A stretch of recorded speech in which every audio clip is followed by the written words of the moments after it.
When water is filtered through 10,000-year-old glacial aquifers that make it rich with natural...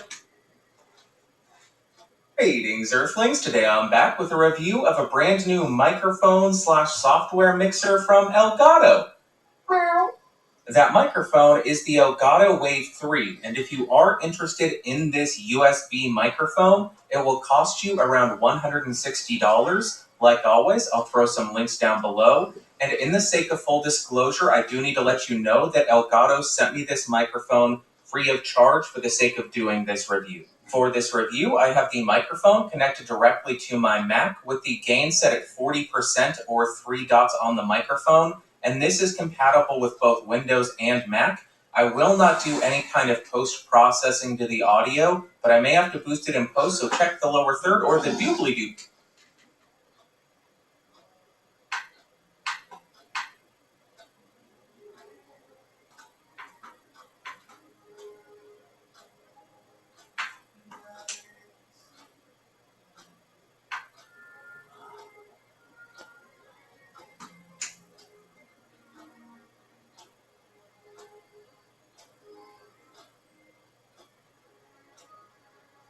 What's going on YouTube? It's Nate from Nukio coming at you another video today. So guys, super excited. I got a package in the mail from Elgato.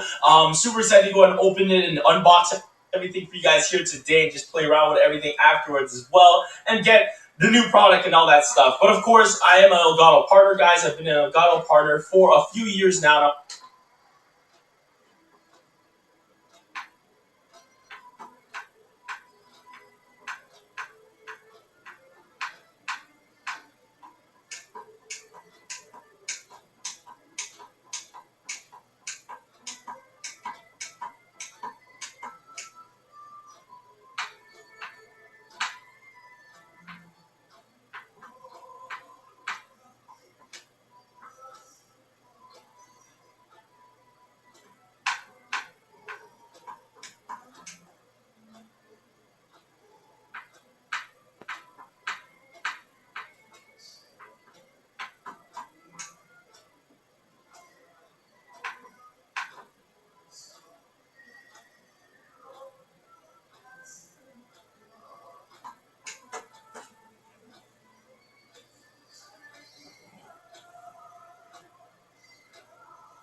Hey everyone, my name is B, aka Bisu. For today, I just want to show you guys a little video on how I get my Elgato started. I don't know if anyone else has this problem, but this is how I get mine started. For some reason, when I just freshly started my PC up just now, and when I go to game capture here, let's give it a second here. It's going to say no capture device found. Alright, so what I do is I X that out, go down here, go to device manager, and then I go to universal serial bus controllers, go down to USB root hub in brackets USB 3.0, right click that, go to properties, go over to power management, and it already shows that it's checked here, allow the computer to turn off this device to save power. It's checked, so I'm going to uncheck it, click OK, do the exact same thing, go to properties, and then check it. For some reason, that works for me. And then we're going to X that out, and then we're going to restart the PC, and I'll see you guys in a bit. Alright, we are back, and I'm going to go back to game capture.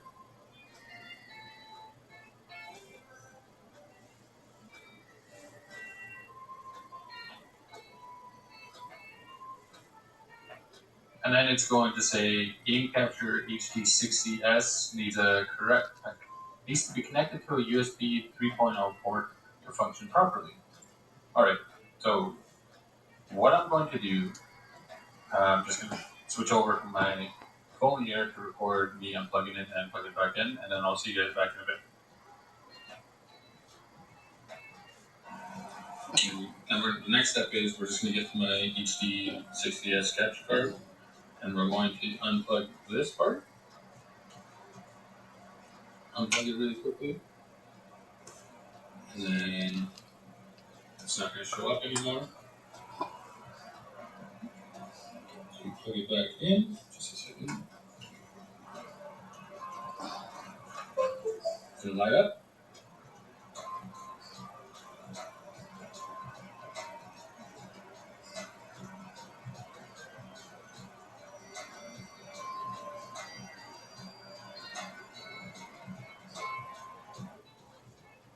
There we are. We're back on my computer, and it is showing my gaming PC right now. I am actually just waiting for stuff to install on Steam, and I decided to make this quick video on a little fix that I do to make my HD 60S work. For some reason, that's what works for me, and if you guys have any other problems, just share them down below in the comments, and I'll try and help you. I also like to mention that I stream full-time on Twitch, and the link will also be down below if you have any questions there, and I can help you there. Alright, thanks for watching, guys.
Curious always knew veggies had a brighter future. Off the eaten path.